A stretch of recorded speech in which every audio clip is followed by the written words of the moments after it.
शिरडोनमध्ये विनापरवाना वृक्षतोड, नागरिकांनी ठेकेदाराला धरलं धारेवर। शिरडोन गावात सुमारे 100 ते 150 वर्षापासून उभे असलेलं चिंचेचं झाड विनापरवाना तोडण्याचा प्रकार समोर आल्यानं नागरिकांनी संताप व्यक्त करत संबंधित ठेकेदाराला चांगलंच धारेवर धरलं। मिळालेल्या माहितीनुसार बाळू चव्हाण या ठेकेदारानं कोणतीही अधिकृत परवानगी न घेता झाड तोडण्यास सुरुवात केली होती। हे बाब लक्षात येताच गावातील नागरिकांनी घटनास्थळी धाव घेत ठेकेदाराला जाब विचारला। यावेळी ठेकेदारानं वरिष्ठ अधिकाऱ्यांकडून तोंडी परवानगी मिळाल्याचं सांगितलं, मात्र लेखी परवानगी दाखवण्याची मागणी नागरिकांनी केल्यावर तो ठोस उत्तर देऊ शकला नाही।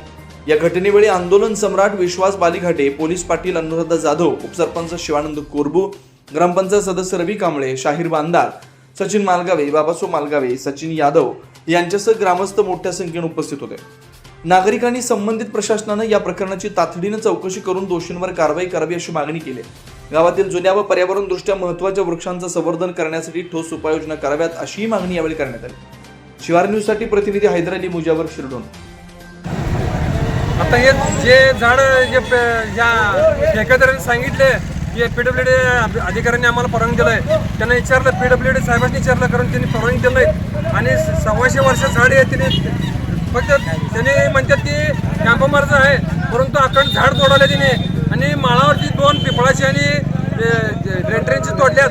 त्यांच्या ह्याच्यावर कारवाई व्हायला पाहिजे, नाहीतर मोठा आम्ही रस्ता रोको आंदोलन करणार।